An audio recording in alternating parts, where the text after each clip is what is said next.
پس از بحث‌های طولانی جو بایدن پرزیدنت آمریکا در نهایت به اوکراین اجازه داد که با موشک‌های دورپرواز بر روسیه حمله کند. خبرگزاری رویترز گفت که قرار را بایدن تازه امضا کرده است.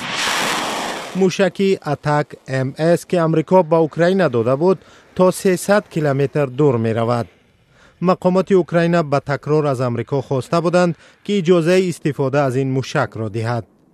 راهگیری این نوع موشک برای روسیه کار سخت است و آن می تواند برایش خرابی زیادی بیارد.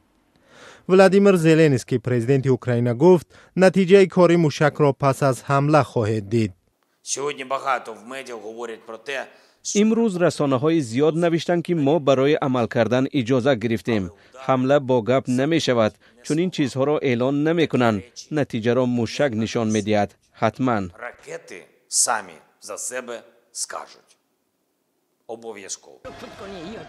چند مقام آمریکایی به خبرگزاری رویترز گفتند که آمریکا این اجازه را پس از آن داد که روسیه سربازان کره شمالی را به جنگ جلب کرده است.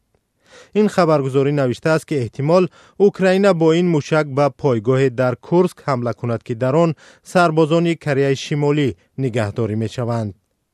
حدودی از کورسک را تابستان امسال اوکراین گرفت و حالا خبر می رسد که سربازان کره شمالی همراه با نظامیان روس علیه سربازان اوکراینی در این منطقه وارد جنگ شدند. دونالد ترامپ پرزیدنت منتخب آمریکا که وعده قطعی جنگ در اوکراین را داده بود 2 ماه بعد به کار آغاز می کند. هنوز موقع او درباره این تصمیم معلوم نیست ولی او بارها کمک زیاد به اوکراین را تنقید کرده بود.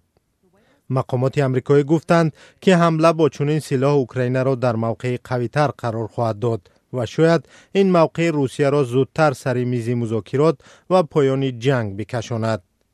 نظرهای برعکس نیز وجود دارند که احتمال اجازه حمله با موشک‌های دورپرواز تنش را اوج دهد و جنگ را به درازا کشد. حالا نگاه‌ها به اوکراین روانه شدند که آن کی و چگونه از موشک‌های دورپرواز علیه روسیه استفاده خواهد کرد.